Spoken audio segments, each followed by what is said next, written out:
وضو کے بعد کی دعائیں.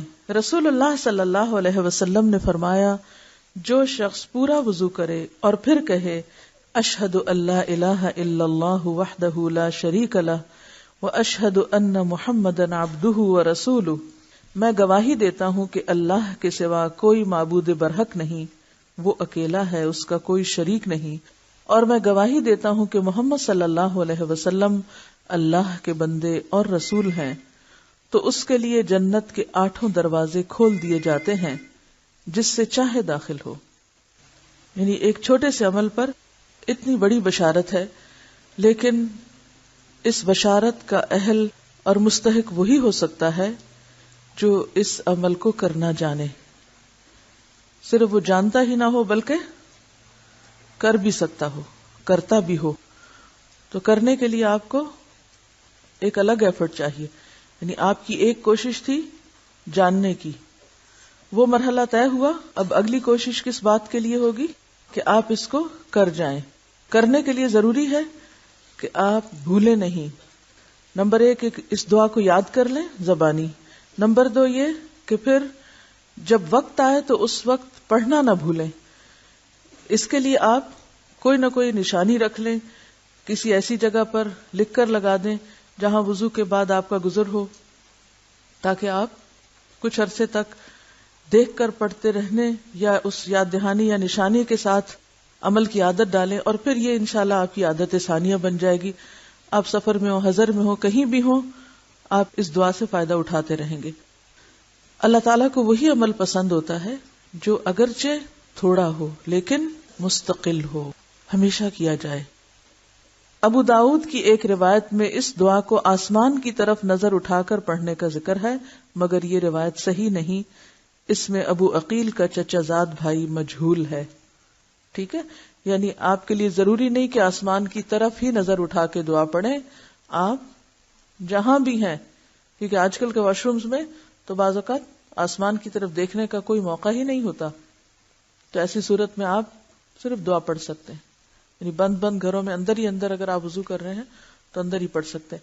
دیکھیں ایسے واش روم جس میں کوئی نجاست نہ ہو، سب کچھ دھل گیا تو برابر کا ایک کمرہ ہو گیا، تو اس میں تو آپ پڑھ سکتے ہیں.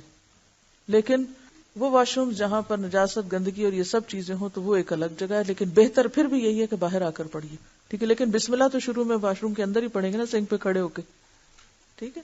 اصل میں یہ ہے کہ اگر ہم اسلامی طریقے کے گھر بناتے تو ہم سنک وضو کے اور پاؤں دھونے کی جگہ سنت کے مطابق خود ڈیزائن کرتے. لیکن ہمارے گھروں میں اس کانسیپٹ کا تو خیال ہی نہیں رکھا گیا. حالانکہ کیا مشکل ہے، ٹوائلٹ کو الگ کر دیں، وضو کی جگہ الگ کر دیں. اور اس میں ایک اور سہولت یہ بھی ہوتی ہے کہ اگر ایک واش روم کو 2-4 لوگ گھر میں استعمال کر رہے ہیں تو ہر کوئی واش روم سے نکل کر وضو باہر آ کے کرے، تو وہ ویسے بھی سہولت. اب ایک شخص واش روم میں گھس جاتا ہے اور نکلنے کا نام ہی نہیں لیتا، وہیں گھر بنا لیتا ہے. حالانکہ ناپاک گندی جگہ جتنا جلدی ہو باہر نکلے انسان.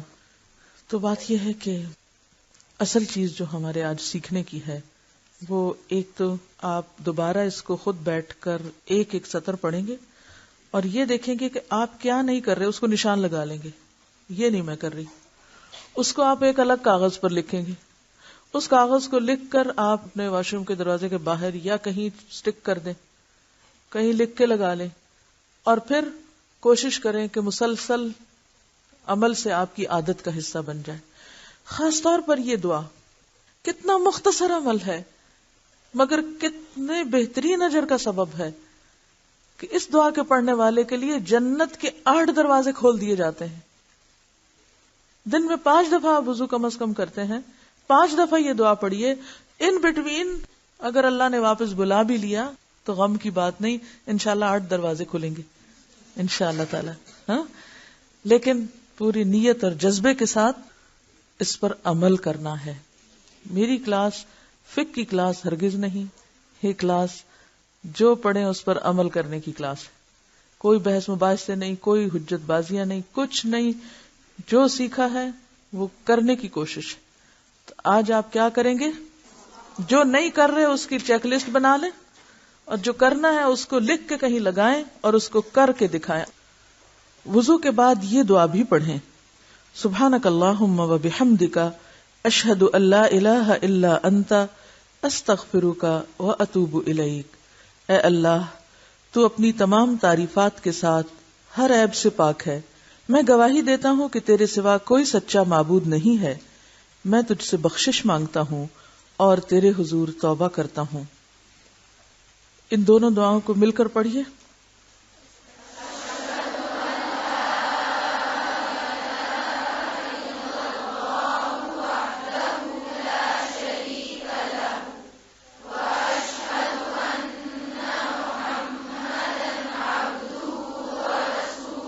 تو گویا وضو کے بعد آپ اسی طرح پڑھیں گے، ایسے ہی لمبا لمبا جیسے پڑھیں گے ویسے پڑھیے۔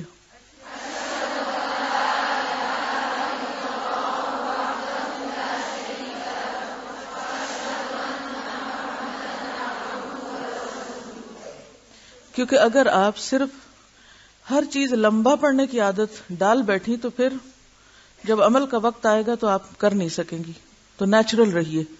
دوسری دعا پڑھیے۔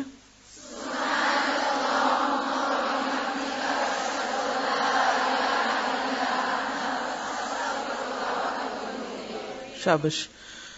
کچھ اور دعائیں بھی ہیں، اللہم اجعلنی من التوابین واجعلنی من المتطہرین، اور ایک اور بہت خوبصورت دعا ہے، اللہم اغفر لی ذنبی ووسع لی فی داری وبارک لی فی رزقی۔ کتنی خوبصورت دعا ہے۔ اور جتنی دیر میں آپ اپنے بازو نیچے کرتے ہیں اور اپنا دوپٹہ ٹھیک کرتے ہیں اور آپ جائے نماز بچھاتے ہیں، اتنی دیر میں ساری دعائیں ہو جاتی ہیں۔ اس کے لیے ضروری نہیں کہ آپ وہاں سے نکل کے پھر 5 منٹ کھڑے ہو جائیں۔ وضو کی خود ساختہ دعائیں۔ رسول اللہ صلی اللہ علیہ وسلم کی سنت سے وضو کے شروع میں بسم اللہ اور بعد میں شہادتین کا پڑھنا ثابت ہے۔ شہادتین کیا ہے؟ یہی دعا نمبر 1، اشہد ان لا الہ الا اللہ اور اشہد ان محمدن عبدہ ورسول۔ شہادتین تسنیہ کسی گئی نہیں، 2 شہادتیں، 2 گواہیاں، اللہ کی وحدانیت کی اور نبی صلی اللہ علیہ وسلم کی رسالت کی۔ لیکن بعض لوگ وضو میں ہر عضو دھوتے وقت ایک ایک دعا پڑھتے ہیں، اور وہ دعائیں مروجہ کتب نماز میں پائی جاتی ہیں۔ واضح ہو کہ یہ دعائیں سنت پاک اور صحابہ کرام کے عمل سے ثابت نہیں ہیں۔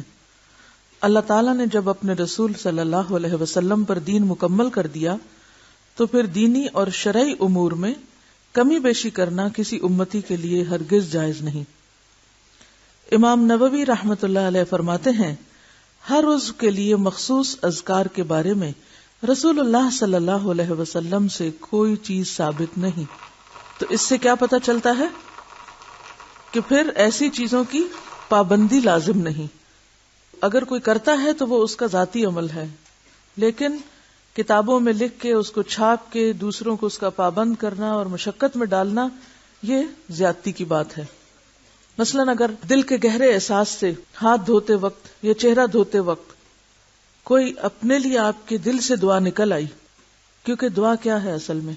اللہ تعالیٰ کے ساتھ ایک گہرا تعلق، محبت کا ایک اظہار، یعنی دعا تعلق کو ظاہر کرتا ہے کہ یا رب ہم تجھے ہر وقت یاد کرتے ہیں، ہر موقع پہ یاد کرتے ہیں اور تیری مدد کے محتاج رہتے ہیں۔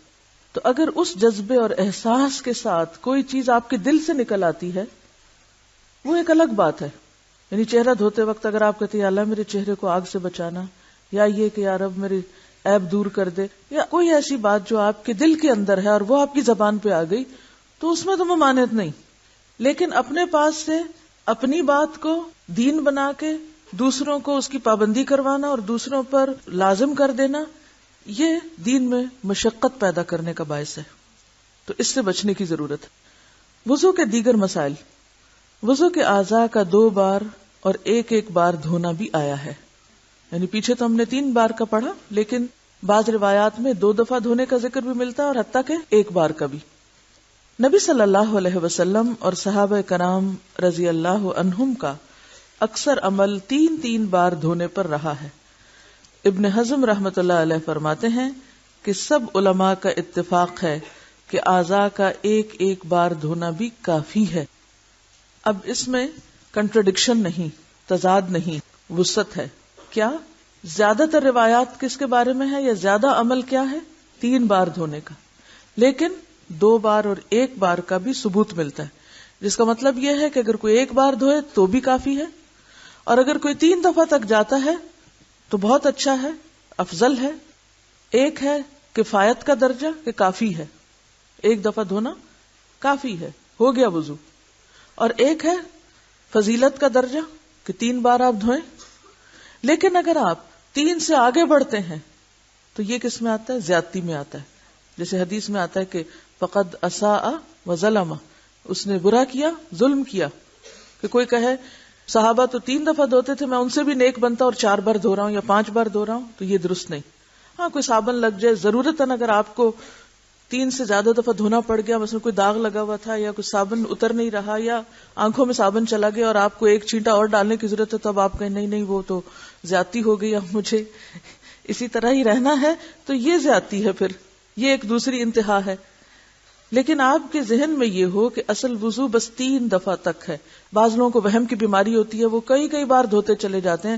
نہیں، آپ کو تیسرے درجے پر آ کر سٹاپ کرنا ہے، روک دینا اپنے آپ کو، اس سے آگے نہیں بڑھنا.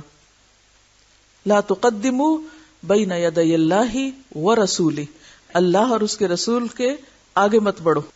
جو انہوں نے مقرر کر دیا اسی تک رہو، اور اس سے کم کی رخصت ہے، تمہیں اجازت ہے.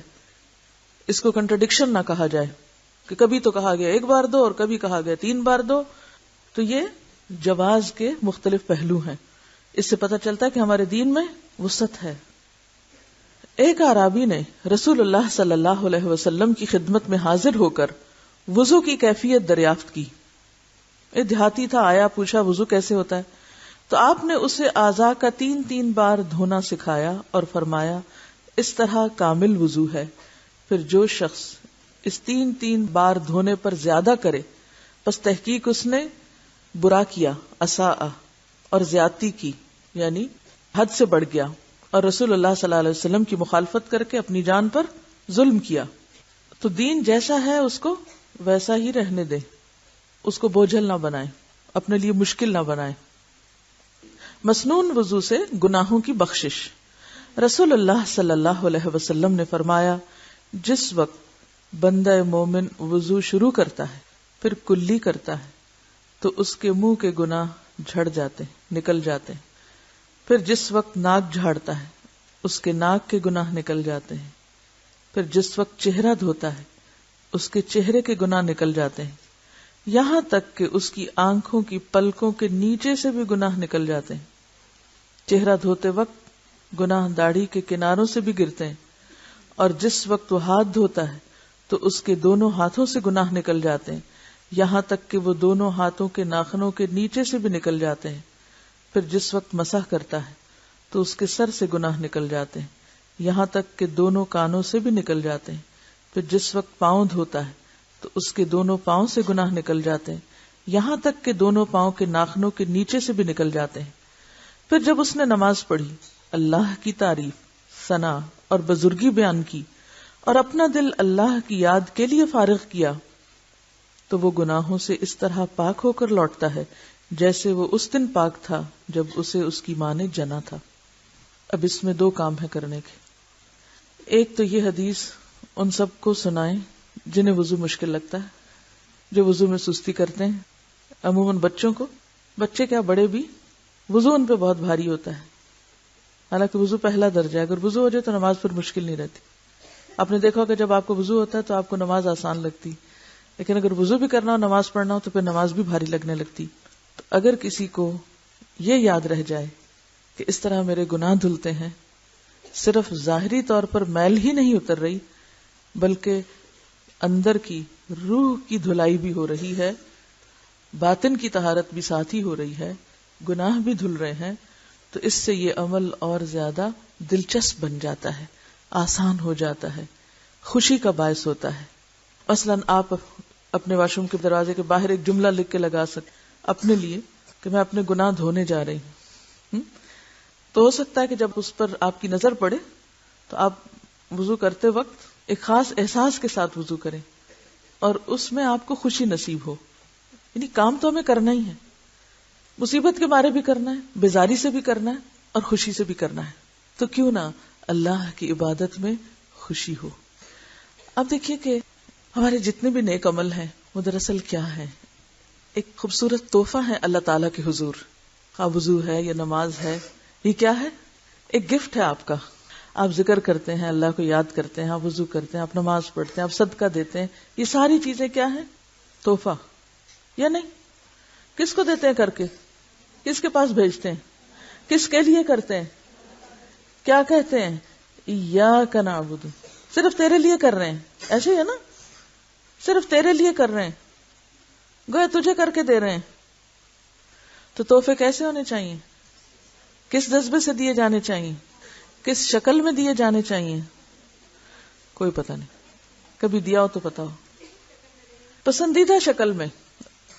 مسنون عمل پسندیدہ عمل ہے نا، اس لیے اس وقت مسنون کی بجائے آپ پسندیدہ شکل بتائیے، پسندیدہ، خوبصورت، احسن اور دل کی خوشی کے ساتھ.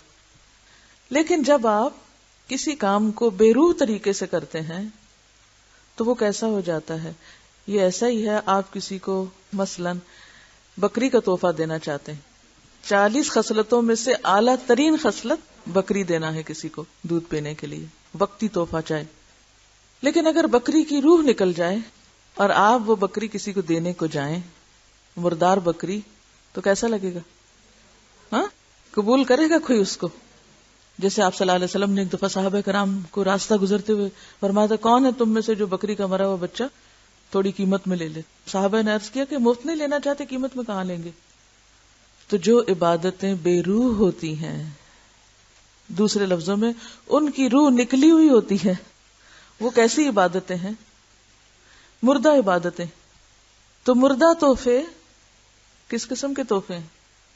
کر رہے ہیں اس لیے کہ حکم ملا ہے کرنے کا، اب فرض ادا کرنا ہے، اس لیے وضو کرنا ہے، اس لیے نماز پڑھنی ہے، نہ اللہ کی یاد اس میں، نہ خشوع اس میں. تو یہ بے روح عبادتیں بے روح لاشوں کی طرح ہیں جو ہم اللہ کے حضور پیش کرتے رہتے ہیں، اور پھر توقع کیا رکھتے ہیں کہ ہمیں اس پر کیا ملے؟ انعام. واہ، کسی کو آپ دیں ایسا تحفہ اور کہیں اس پر دے مجھ کو انعام. لیکن ہم سوچتے نہیں، غور نہیں کرتے. تو ہم جو بھی عمل کر رہے ہیں، چھوٹا کریں یا بڑا، اس کے پیچھے روح لائیں، اس میں محبت شامل کریں، اس میں ایک نیت شامل کریں، اس میں ایک جذبہ لائیں، تو انشاءاللہ دنیاوی اعتبار سے بھی وہ عمل کیسا ہو جائے گا؟ خوشگوار ہو جائے گا، آسان ہو جائے گا، اور اللہ کے ہاں قبولیت کے اعتبار سے بھی بہترین ہو جائے گا. ہو سکتا ہے یہ حدیث آپ کو پہلے بھی پتا ہو، بہت سی چیزیں آپ پہلے سے جانتی ہوں گی، اسی لیے آپ کے اس کورس کا مقصد محض معلومات میں اضافہ نہیں، معلومات میں اضافے کی پختگی، کیونکہ علم کے لیے پختگی بہت ضروری، پختگی، صحیح فہم اور اس پر صحیح عمل، اور پھر عمل کے اندر خوشبو، روح، جان، جذبہ، شوق، یہ ساری چیزیں لانا مقصود ہے. اور یہ ہو نہیں سکتی جب تک کہ انسان اپنے آپ کو بار بار اس کی یاد دہانی نہ کراتا رہے. بہرحال تو اب یہ ہے کہ آپ جب وضو کریں تو یہ سوچ کے کریں کہ میرے گناہ نکل رہے ہیں، جھڑ رہے ہیں، اس لیے دوڑ دوڑ کے کریں. ایک شخص نے رسول اللہ صلی اللہ علیہ وسلم سے پوچھا کہ آپ اپنی امت کو میدان حشر میں دوسری امتوں کے بے شمار لوگوں کے درمیان کس طرح پہچانیں گے؟ اتنی مخلوق ہوگی، شکلیں بھی ملتی جلتی ہوں گی، کیسے پہچانیں گے؟ آپ نے فرمایا، میرے امتی وضو کے اثر سے سفید نورانی چہرے اور سفید نورانی ہاتھ پاؤں والے ہوں گے، اس طرح ان کے سوا اور کوئی نہیں ہوگا. یعنی صرف میری امت کے لوگ ہی چمکیں گے. لیکن کون سے لوگ چمکیں گے؟ جو وضو کرنے والے. کئی لوگ ایسے بھی ہوتے ہیں نا جو حضور صلی اللہ علیہ وسلم سے بڑی محبت کرتے ہیں، بہت محبت کرتے ہیں، روتے بھی ہیں آپ کی محبت میں، نماز نہیں پڑھتے، عجیب محبت ان کی. میں نہیں کہتی محبت نہیں ہوگی، ہوگی، لیکن وہ محبت کیسی محبت جو آپ کو اطاعت نہیں سکھاتی، زبانی غلام بنا رہی ہے، عملی غلام نہیں بناتی. کیونکہ محمد کی غلامی کی باتیں تو بہت ہوتی ہیں، یہ کس قسم کی غلامی ہے جب اطاعت ہی نہیں آپ کی پیروی نہیں. ایسے لوگوں کو بتانا چاہیے، سمجھانا چاہیے کہ دیکھو تمہیں کیسا لگے گا جب تم آپ سے محبت کرتے ہوگے لیکن آپ تمہیں نہیں پہچانیں گے. نبی صلی اللہ علیہ وسلم تمہیں نہیں پہچانیں گے اگر تم نے وضو نہیں کیا. کیا تم نہیں چاہتے تم پہچانے؟ دنیا میں تو ہمیں اپنی پہچان کرانے کا کتنا شوق ہوتا ہے. تمہیں پتا میں کون ہوں؟ میں فلاں اور فلاں ہوں. قیامت کے دن اپنی پہچان نہیں کرائیں گے؟ کیا آپ نہیں چاہیں گے کہ نبی صلی اللہ علیہ وسلم آپ کو فوراً پہچان جائیں اور حوض کوثر سے پانی پلائیں؟ تو اس لیے وضو ہمیشہ شوق سے کیجیے اور پورا کیجیے. خشک ایڑیوں کو عذاب. حضرت عبداللہ بن عمر رضی اللہ عنہ سے روایت ہے کہ ہم رسول اللہ صلی اللہ علیہ وسلم کے ساتھ مکے سے مدینے کی طرف لوٹے. راستے میں ہمیں پانی ملا. ہم میں سے ایک جماعت نے نماز عصر کے لیے جلد بازی میں وضو کیا. پیچھے سے ہم بھی پہنچ گئے. دیکھا کہ ان کی ایڑیاں خشک تھیں، ان کو پانی نہیں پہنچا تھا. رسول اللہ صلی اللہ علیہ وسلم نے فرمایا خشک ایڑیوں کے لیے آگ سے خرابی ہے، پس وضو پورا کیا کرو. یعنی جو وضو کے فرائض ہیں ان میں سے کچھ حصہ بھی خشک نہ رہے. اس حدیث سے معلوم ہوا کہ وضو بڑی احتیاط سے سنوار کر اور پورا کرنا چاہیے. اعضاء کو خوب اچھی طرح اور 3 بار دھونا چاہیے تاکہ ذرہ برابر جگہ بھی خشک نہ رہے. ایک شخص نے وضو کیا اور اپنے قدم پر ناخن کے برابر خشک جگہ چھوڑ دی. نبی صلی اللہ علیہ وسلم نے اسے دیکھ کر فرمایا واپس جا اور اچھی طرح وضو کر، کیونکہ وضو نماز کی تیاری ہے. اگر وضو ناقص ہے تو نماز کامل ہو نہیں سکتی، نماز تو ادا ہی نہیں ہوگی. آپ اقیم الصلاۃ پر عمل کر ہی نہیں سکتے. تو وضو پہلا قدم ہے اور اس میں طریقہ مسنون ہونے کے علاوہ کامل وضو کرنے کی ضرورت ہے. اس حدیث سے ایک اور بات بھی پتہ چلتی کہ اگر ایڑی خشک رہ جائے تو اتنا وبال ہے، تو کہاں یہ کہ انسان نہ وضو کرے اور نہ نماز پڑھے یا بغیر وضو نماز پڑھے. بعض لوگ سستی کے مارے بغیر وضو ہی نماز پڑھ لیتے. ابھی میری ایک عزیز گئی ہوئی تھی حج پر، تو وہ بہت پریشان ہو کر لوٹی. کہنے لگی کہ میں نے بہت سے لوگوں کو دیکھا کہ وہ وضو کا خیال ہی نہیں کرتے، حرم میں سو جاتے ہیں، پھر اٹھ کے نماز پڑھنا شروع کر دیتے ہیں. اور ان کی گفتگو کسی خاتون سے ہی تو کہنے لگی یہاں وضو معاف ہے. معلوم نہیں کس نے اس کو یہ تربیت دے کے بھیجا تھا کہ حرم میں وضو معاف ہو جاتا ہے. بعض لوگ تو ہمارے یہاں نمازیں بھی معاف سمجھتے ہیں، وہ تو اتنے پہنچے ہوئے بزرگ ہیں ان کو نماز کی بھی ضرورت نہیں. تو اسی طرح کچھ بزرگی حرم میں جا کے یہ ہو جاتی ہے شاید کہ پھر وہاں وضو کی ضرورت نہیں. تو بہت سارے لوگ اس معاملے میں کوتاہی کرتے ہیں. تو یہ ہمیشہ یاد رکھیے کہ اگر ایک ناخن برابر جگہ خشک رہنے کی اتنی وعید ہے تو پھر پورا وضو نہ کر کے نماز پڑھنے پر کتنی وعید ہو سکتی. بعض لوگ بچوں کو کہہ دیتے ہیں اچھا کوئی بات نہیں وضو نہیں بھی تم نماز پڑھ لو، کسی طرح نماز کی عادت پڑ جائے. ہماری ایک عزیز ہے، انہوں نے بچپن میں یہی غلطی کی. وہ کہتی ہیں کہ اب بیٹا 14 سال کا بھی ہو گیا تو اس کو وضو کرانا مشکل، کیونکہ بچپن میں میری غلطی، میں نے اسے کہا اچھا ایسے ہی پڑھ لو تاکہ کسی طرح نماز کی تو عادت ہو جائے. تو کچھ چیزیں ایسی ہیں کہ جن میں کوتاہی کی کوئی گنجائش نہیں ہوتی. بچپن سے ہی بچوں کے ساتھ کھڑے ہو کر دیکھیے، کچھ دن جب آپ 7 سال کا بچہ ہو جائے نا نماز شروع کرائیں، کچھ دن ساتھ کھڑی رہیں، پورا واچ کریں. ورنہ دیکھا گیا کہ کئی بچے ترتیب بھی الٹ پلٹ کر دیتے ہیں اور کبھی کلی نہیں کریں گے، کبھی صحیح ناک میں پانی نہیں چڑھائیں گے. تو اگر شروع سے ہی عادت پختہ ہو جائے درست وضو کی تو پھر انسان کو بڑے ہو کر مشکل نہیں ہوتی. وضو سے بلندی درجات. رسول اللہ صلی اللہ علیہ وسلم نے فرمایا وضو آدھا ایمان ہے. وضو آدھا ایمان ہے. ایمان کا لفظ جو ہے وہ نماز کے لیے بھی بولا جاتا ہے، جیسے کہ دوسرے پارے میں وما کان اللہ لیضیع ایمانکم، تو وہاں ایمان سے مراد نماز ہے. اور یہاں آدھا ایمان سے مراد یعنی نماز کا حصہ ہے ایک طرح سے، یعنی ایک معنی یہ بھی لیا جا سکتا. اور ویسے بھی ایمان محض بول کا نام تو نہیں، ایمان تو عمل کا نام ہے. حضرت ابو ہریرہ رضی اللہ عنہ سے روایت ہے کہ میں نے اپنے دوست محمد صلی اللہ علیہ وسلم کو یہ فرماتے ہوئے سنا جنت میں مومن کا زیور وہاں تک پہنچے گا جہاں تک وضو کا پانی پہنچے گا. اور خواتین کو تو کس قدر زیورات کا شوق ہوتا ہے، ٹیکا بھی ہو اور جھومر بھی ہو اور چوڑیاں بھی ہوں اور کڑے بھی ہوں اور انگوٹھیاں بھی ہوں اور پاؤں تک میں کچھ نہ کچھ پہنا ہوا ہو. تو دنیا میں اس شوق کو پورا کرنے کے لیے کیا کیا کرتے ہیں. تو سوچیں کہ جنت میں کتنا زیور، کہاں تک، جہاں تک وضو کے اعضاء کا چمکنا ہے. رسول اللہ صلی اللہ علیہ وسلم نے فرمایا کیا میں تمہیں وہ چیز نہ بتاؤں کہ جس کے سبب اللہ تعالیٰ گناہوں کو دور اور درجات کو بلند کرتا ہے. صحابہ رضی اللہ عنہم نے عرض کیا اے اللہ کے رسول صلی اللہ علیہ وسلم ارشاد فرمائیے. آپ نے فرمایا مشقت، بیماری یا سردی کے وقت کامل اور سنوار کر وضو کرنا، کیونکہ جب بہت ٹھنڈے پانی سے وضو کرنا پڑتا ہے نا تو انسان تھوڑا تھوڑا بس کر لیتا ہے. بعض لوگ تو سویٹر پہن کے بازو کا بھی مسح شروع کر دیتے ہیں. تو ان سے پوچھا گیا کہ بھی ایسا کیوں؟ کہتے کہ اگر جرابوں کا ہو سکتا ہے تو آستینوں کا کیوں نہیں ہو سکتا. گویا دین ہمارے ہاتھ میں کہ ہم عقل کے ساتھ قیاس کر کے نس کو جھٹلا دیں. کثرت سے مسجدوں کی طرف جانا اور نماز کے بعد نماز کا انتظار کرنا گناہوں کو دور کرتا ہے اور درجات کو بلند کرتا ہے. تحیت الوضو سے جنت لازم.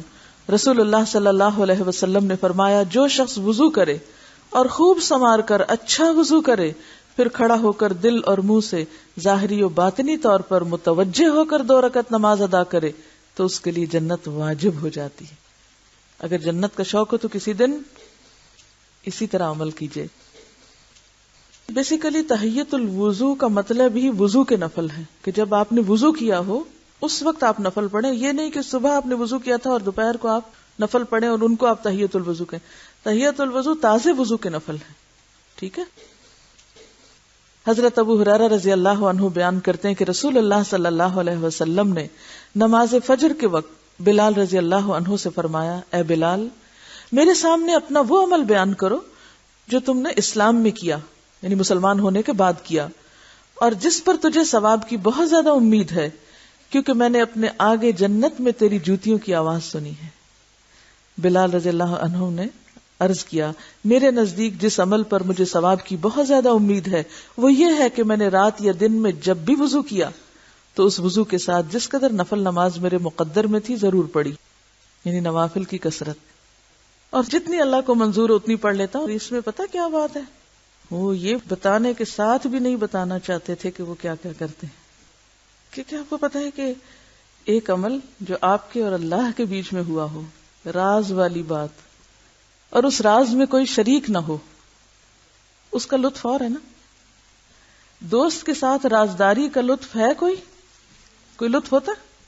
بہت ہوتا ہے نا. اللہ تعالیٰ کو ہم اپنا دوست کہتے ہیں نا، یا ہم چاہتے ہیں اللہ ہمیں بھی دوست بنا لے، جیسے ابراہیم علیہ السلام کو اللہ نے دوست بنایا. تو وہ جو ایک رازداری والی بات ہوتی ہے نا کہ کام کر کے پھر کسی کو بھی پتہ نہ چلنے دینا، حتیٰ کہ اپنے سگے ماں باپ کو بھی پتہ نہ چلنے دینا. یعنی عام طور پر تو پاسبل ہی نہیں ہوتا. ہر وقت ہم لوگوں کے بیچ میں ہوتے ہیں، کوئی نہ کبھی منہ سے نکل جاتی کوئی بات، کبھی کہیں.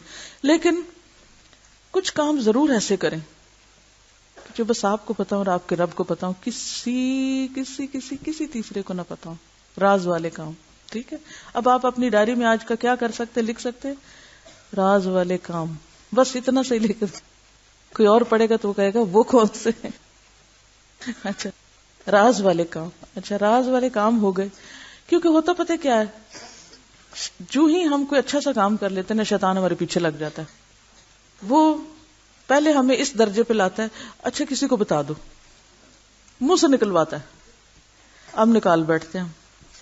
اب چونکہ ہم ایکسپوز ہو گئے اب اس کے لیے حملہ آسان ہو گیا. اب اس کے ساتھ ہماری نیت خراب کرتا ہے کہ تعریف ہونی چاہیے، اب تمہاری تعریف کی طلب ہوتی. اچھا تعریف کسی نے کی نہیں، پھر ہم تھوڑے سے اندر ہی اندر گھٹنے لگتے ہیں. شاباش ہی نہیں ملی، میں نے تو سارا لان صاف کر دیا، کسی نے مجھے شاباش ہی نہیں دی، پتہ ہی نہیں چلا کسی کو میں نے کیا کیا. کیا فائدہ، کوئی ضرورت نہیں. ہمارا دماغ خراب نہیں کہ روز ایسے کام کیا کریں. کوئی راہ جاتے ٹشو اٹھا لیا، کسی نے دیکھا ہی نہیں میں ٹشو اٹھایا، کسی نے شاباش ہی نہیں دی. تو یہ جو بات ہے نا راز والے کام، اللہ تعالیٰ بس آپ دیکھ رہے ہیں نا، اور میں یہ آپ کے لیے کام کر رہی ہوں، میں نے بتانا بھی کسی کو نہیں کہ میں نے کیا. یہ آپ کو ایسی خوشی دے گا اگر آپ اس میں کامیاب ہو جائیں، ایسی ایمان کی لذت اور حلاوت نصیب ہوگی. کیونکہ دا مومنٹ آپ ڈھکن اٹھاتے ہیں تو گرد پڑنے لگتی، مکھی آ جاتی ہے، اور وہ چیز اتنی صاف نہیں رہتی. بالکل ایسے ہی جیسے ایک چیز پوری طرح ریپ کی ہوئی ہے اور محفوظ ہے، اور ایک چیز کھلی ہوئی ہے. تو کھلی ہوئی چیز بہرحال خطرے میں ہے. کھلا ہوا عمل اگرچہ اس کا ایک فائدہ ہے کہ کوئی اور دیکھ کے بھی ہمیں کر لے، لیکن ہمارے دل میں نہ ہو اور نہ ہمیں پتا چلنے کی خواہش ہو کہ کسی کو پتا چلا. جب آپ کے کسی عمل سے لوگوں کو فائدہ پہنچتا ہے اور لوگوں کو یہ پتہ ہی نہیں ہوتا کیا کس نے، تو پھر آپ کے اور رب کا معاملہ ہوتا ہے نا، وہ اتنی خوشی سی اندر آنے لگتی ہے کہ الحمدللہ اللہ نے مجھے توفیق دی اور مجھ سے یہ کام لے لیا، اور پھر اس پر بھی شکر اللہ کا. ٹھیک ہے.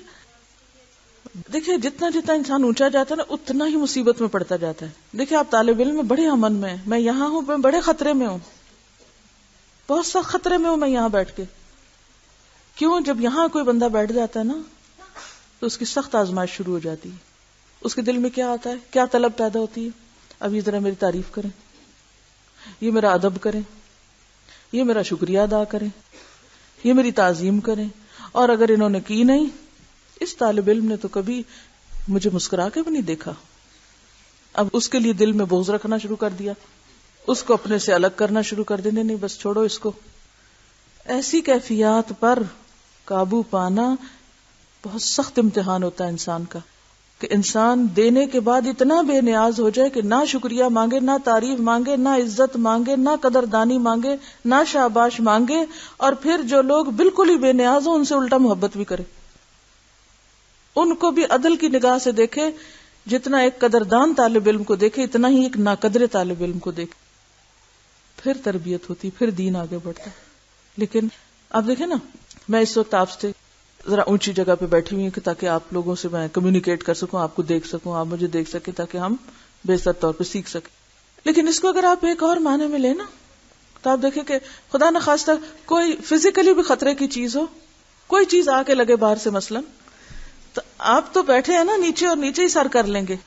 میں بیٹھی ہوں یہاں، میں تو سب سے زیادہ خطرے میں ہوں. تو اسی مثال سے آپ سمجھ سکتے ہیں کہ آپ ہجوم میں بیٹھے ہوئے نا، اچھے سے اچھے کام کر رہے ہیں، کوئی آپ نوٹس میں نہیں ہے، امن میں ہیں، یہ خطرے کی جگہ ہے.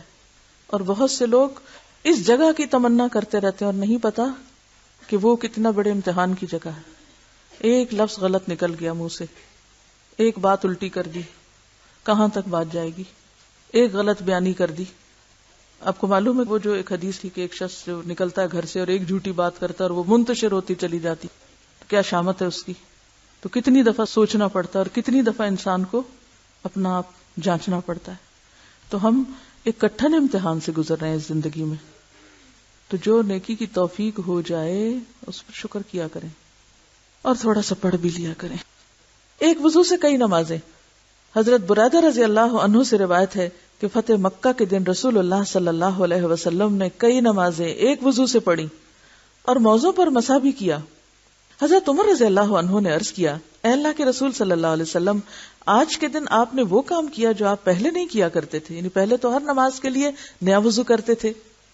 آپ نے فرمایا، اے عمر، میں نے ایسا جان بوجھ کر کیا تاکہ لوگوں کو ایک وضو سے کئی نمازیں پڑھنے کا جواز مل جائے، یعنی آسانی کے لیے، رخصت کے لیے، سہولت کے لیے. دودھ پینے سے کلی کرنا. بے شک رسول اللہ صلی اللہ علیہ وسلم نے دودھ پیا پھر کلی کی اور فرمایا اس میں چکنائی ہے، کیونکہ وہ میں چپ چپ ہو جاتی ہے نا، تو پھر جب آپ نماز پڑھیں قرات کریں تو اس میں آپ کی قرات درست نہیں ہوتی. تو بہتر یہ کہ کلی کر لی جائے، اور اگر نہیں کرے تو اس سے یہ نہیں کہ آپ کو وضو نہیں ہے اور آپ کی نماز نہیں ہے. آپ نے وجہ کیا بتائی کہ اس میں چکنائی ہے، یہ نہیں کہا کہ اس سے وضو ٹوٹ گیا ہے. آپ نے بکری کا شانہ کھایا، اس کے بعد نماز پڑھی اور دوبارہ وضو نہ کیا. یہ حدیثیں کیا بتاتی ہیں کہ کھانا کھانے سے وضو نہیں جاتا. لیکن اونٹ کا گوشت کھایا جو ایک اور حدیث میں آتا ہے، اور اس کے بعد آپ نے وضو فرمایا. صرف اونٹ کے گوشت پر آتا ہے. آپ صلی اللہ علیہ وسلم نے ستو کھائے پھر کلی کر کے نماز پڑھی اور وضو نہیں کیا. کلی کیوں کی؟ تاکہ دانتوں وغیرہ سے اور سارے منہ سے پوری طرح ستو کے ذرات جو ہیں وہ صاف ہو جائیں اور قرات اچھی طرح ہو سکے. ایک اور بات کیجئے کہ جب میں پڑھا رہی ہوں اس وقت توجہ سے پڑھا کیجئے اور ہر حدیث کے بعد ایک لمحے کے لیے سوچا کیجئے اس میں سے کیا سیکھا میں نے. تو جو باتیں یاد کرنی یہی کر لیا کیجئے. اس کے بعد ایک دفعہ ریوائز کر لیں تاکہ جس دن آپ کا ٹیسٹ ہو اس دن پر آپ پریشان نہ ہو اور آپ کو بخار وغیرہ نہ چڑھے. ٹھیک ہے جی، کوئی بات پوچھیے آپ، کوئی سوال اگر آپ کے ذہن میں ان احادیث سے متعلق ہو. ان کا سوال ہے کہ نماز سے پہلے کے جو نفل عام طور پر ہم پڑھتے ہیں وہ کس میں آئیں گے. تو وہ جو نبی صلی اللہ علیہ وسلم کی ایک اور حدیث ہے کہ اذان اور اقامت کے بیچ میں جو نماز ہے وہ اس کی طرف اشارہ جو عموماً ہم سنت کی شکل میں پڑھتے ہیں. وآخر دعوانا ان الحمد للہ رب العالمین. سبحانک اللہم وبحمدک، نشہد ان لا الہ الا انت،